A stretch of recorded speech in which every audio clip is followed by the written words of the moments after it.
ሰላም ሰላም ተመልካች አድማጮቻችን፣ ወርቅ ለመግዛት ወይም ደግሞ ለመሸጥ አስባችኋል? ዛሬውኑ ይህንን መረጃ ተረዱ። ዛሬ በፒያሳ የወርቅ ገበያ ላይ የታየው ዋጋና የገበያ ሁኔታ ብዙዎችን በማስገረም ላይ ይገኛል። የወቅቱ ዋጋ በፒያሳ የሚያሳየው መዋዠቅ ምክንያቱ ምንድን ነው? ሰዎች አንዳንዴ ወርቅ ልግዛ ወይስ ልሽጥ በሚለው ጥያቄዎቻቸው የብዙዎቹ ዕለታዊ ጭንቀት ከሆነ ሰንብቷል።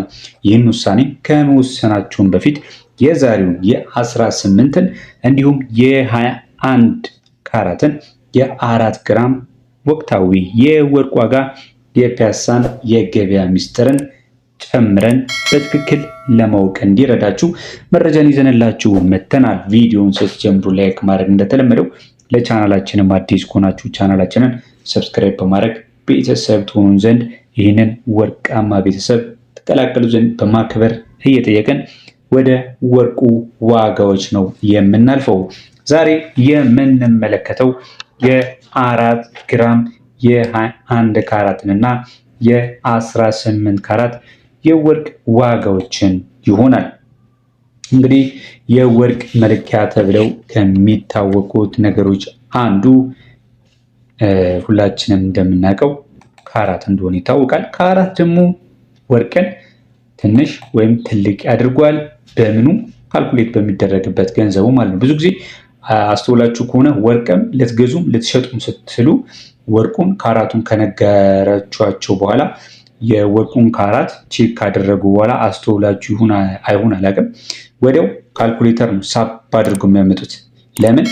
በዕለታዊው የወርቅ ዋጋ ሊተምኑ ስለሚፈልጉ ማለት ነው። ልክ የወርቁን ካራት ስትነግሯቸው በዛሬ የወርቅ ካራት ምኑን ይተነብያሉ ማለት ነው? የወርቁን ዋጋ ካልኩሌት ያደርጋሉ። ለምሳሌ 10,000 ካላችሁ መሸጫው ማለት ነው። እነሱ የራሳቸው የመተመኛ ዋጋ ስላላቸው በዛ ተመን መሰረት ዋጋውን ካልኩሌት ያደርጋሉ ማለት ነው። ብዙ ጊዜ ይሄ በጣም የተለመደ ነው ማለት ነው። እና ዛሬ የምነግራችሁ ምንድነው የ21 ካራትን እና የ18 ካራት የ4 ግራም ወርቅ በእነዚህ ዋጋዎች መካከል በስንት እየተሸጠ ይገኛል የሚለውን እነግራችኋለሁ። በተጨማሪም ደግሞ ሁልጊዜ በዚህ ቪዲዮ እኔ የወርቅን ዋጋ ብቻ ተናገሬ መውጣት 2 ደቂቃ 3 ደቂቃ ብቻ አውርቼ መውጣት ለእኔ በጣም ደስ የሚል ነገር ነው። ነገር ግን እዚህ ቪዲዮ ላይ ስትመጡ እንደ አዲስ እየደጋገምኩኝ የካራትን አይነቶች እንዲሁም ደግሞ በፒያሳ በሌላም ቦታ ስትሄዱ እነዚህ አይነት ነገሮችን ስትገዙ ተጠንቀቁ፣ እንደዚህ አይነት ወሳኝ የሆኑ ሚስጥራቶች አሉ እያልኩኝ ወርቅ እንደዚህ አይነት የኢንቨስትመንት መንገድ ነው፣ በዚህ ጊዜ ጠብቃችሁ ግዙ፣ በዚህ ጊዜ ጠብቃችሁ ሽጡ እምላችሁ አንደኛ የትርፋችሁን ሚና የሚጫወተው ዋና ነገር እሱ ስለሆነ ነው እንጂ እንደ ሌላ ዋጋውን ብቻ የ21 ካራት በዚህ ይሸጣል 18 ካራት በዚህ ይሸጣል ብዬ መውጣት በጣም ለኔ ሲሊ ነው። በጣምም አቅላይ ነው። ብዙ ነገርን ያቀልልኛል፣ ሰዓቴንም ምንም ያቀልልኛል። ነገር ግን እዚች ጋር 8 ደቂቃ እና 9 ደቂቃ ላለመታገስ ብላችሁ አንዳንዶቻችሁ አረ በቃ ጥሩ ነው መረጃው፣ ግን አረ በጣም አንዛዛው ምናምን ባትሉኝ ደስ ይለኛል። በጣም የሚንዛዛባችሁ ከሆነ በእውነት የኔ 10 እና ገፋቢ በጣም ቆይቼ ራሱ የማቀባችሁን 10 ደቂቃ ራሱ ቪዲዮ ላይ ገብታችሁ መመልከት ትችላላችሁ። 10 ደቂቃ ራሱ ቆይቼ አላውቅም። 8 ደቂቃ ነው ገፋቢ ወይም ደግሞ እስከ 9። ምናልባት እነዚያ ደቂቃዎች በጣም ብዙ ናቸው የምትሉ ከሆነ የጥሬ ወርቅ ዋጋንም ሳቀርብ የምንዛሬም ዋጋን ሳቀርብ በዛብኝ የምትሉ ከሆነ የምትፈልጉት ታይም ላይ አየት አድርጋችሁ መውጣት ትችላላችሁ። እሱ ብቻ ሲሆን ደግሞ ሌላም አማራጭ አለላችሁ። ሾርት የምለቃቸው ቪዲዮዎች አሉ። ሾርት የምለቃቸው ቪዲዮዎችን መመልከት ትችላላችሁ። ስለዚህ ፖዚቲቭ የግድ ኮመንት ላይ በጣም አታንዛዘው አትበሉኝ ለማለት ፈልጌ አይደለም። በሉኝ፣ ችግር የለውም። የተሰማችሁን ስትገልጹልኝ እኔም ደስ ይለኛል። ነገር ግን በእውነት 10 ደቂቃ ማለት በስቶ ነው ወይ? አንድ ሰው እኮ የሆነ ቦታ ውጪ ለመውጣት ራሱ እኮ ልብሱን ለመቀየር እኮ አይደል እንዴ 20-30 ደቂቃ ይፈጃል። ግን ቁጭ ብሎ የወሳኝ የሆኑ ሚስጥራቶችን ዋጋዎችን በካራት በግራም ተሰርቶ እኔ እነዚህ የ8 እና የ10 ደቂቃ ቪዲዮ ለመስራት 2 ሰዓት 3 ሰዓት ነው ቁጭ ምለው። እናንተ ግን ተሰርቶ ያለቀለትን ቪዲዮ ለመስራት ለማየት 10 ደቂቃ ከሰዓታችሁ አልሰጥም ካላችሁ በጣም ነው ማዝነው። ኤኒዌይስ አላሰለቻችሁ መሆንም ቢሆን ሰብስክራይብ ካላደረጋችሁ ሰብስክራይብ አድርጉ ለማለት ነው። ምናልባት በዚህ ዲሳትስፋይ ሆናችሁ ሰብስክራይብ ካላደረጋችሁ ሰብስክራይብ አድርጉኝ፣ ቤተሰብ ሆኑኝ።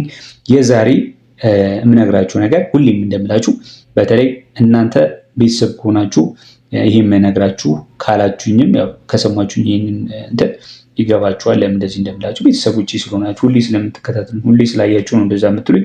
ነገር ግን ደግሞ መረዳት ያለባችሁ አዳዲስ ሰዎችም ስለሚመጡ ከወርቅ ጋር በተያያዘ መረጃ እንዲኖራችሁ ስለምፈልግ ነው። የ24 ካራት ንጹህ ወርቅ ነው። የ18 ካራት የጌጣጌጥ ወርቅ ነው። የ18 ካራት በዚህ ግዙ፣ የ21 ካራት በዚህ ግዙ አሪፍ ነው የምነግራችሁ። ያንን ተረዱልኝ ማለት ነው። እንደምታውቁት ከሆነ የ24 ካራት ወርቅ በሙሉ ንጹህ የሚባል የወርቅ አይነት ነው። ለኢንቨስትመንት እንዲሁም ደግሞ ለቁጠባ የመጀመሪያ ምርጫችሁ ልታደርጉት የሚገባ የወርቅ አይነት ነው ማለት ነው። በተጨማሪ ደግሞ የ1 ግራም ወርቅ በ18 ካራት እየተሸጠ የሚገኘው በስንት ነው አትሉኝ? በ23000 18 ካራት 23000 ነው እየተሸጠ የሚገኘው። 4 ግራም ደግሞ የ18 ካራቱ በ92000 የኢትዮጵያ ብር 4 ግራም። በተለይ ደግሞ እንደምትመለከቱት ይህ ከ4 ግራም በላይ የሆነ ወርቅ ነው። ነገር ግን ግራሙን ጨምራችሁ ብሩም ይጨምርባችኋል። በ4 ግራም ለስለስ ያለ ቀጠን ያለች የአንገት ሐብል የጆሮ ጌጥ በ4 ግራም በ92000 ብቻ በምሽት ላይ ነው የሚገኘው ማለት ነው። የ21 ካራቱንም እነግራችኋለሁ። ከዛ በፊት ግን ቪዲዮዎችን እያያችሁ ላይክ ሰብስክራይብ አድርጉ። ከዛ በፊት የ21 ካራት ከመንገዴ በፊት ዋጋውን ፒያሳ ላይ ወርቅን ስትገዙ ወይም ደግሞ ስትሸጡ እነዚህን ነገሮች ካላስተዋላችሁ እነግራችኋለሁ ደጋግሜ አላስፈላጊ ወጪ ልትገቡ ትችላላችሁ። የመጀመሪያው ምንድን ነው ካላችሁኝ የአሰራር ወይም ደግሞ የመስሪያ ዋጋ ነው። እውቁ ለጌጣጌጥ የሚሆን ሁሌ 18 ካራትን ብትመርጡ አሪፍ ነው።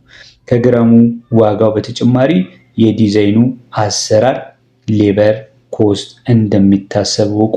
ሌላው ደግሞ የካራቱን ትክክለኝነት ማረጋገጥ። የምትገዙት ወርቅ ህጋዊ ማህተም ያለው ትክክለኝነት ካራቱ የተረጋገጠ መሆኑን ከታመኑ የፒያሳ ወርቅ ቤቶች ብቻ አረጋግጡ። ሌላው ደግሞ የዓለም አቀፍ ገበያ ተጽዕኖ ነው።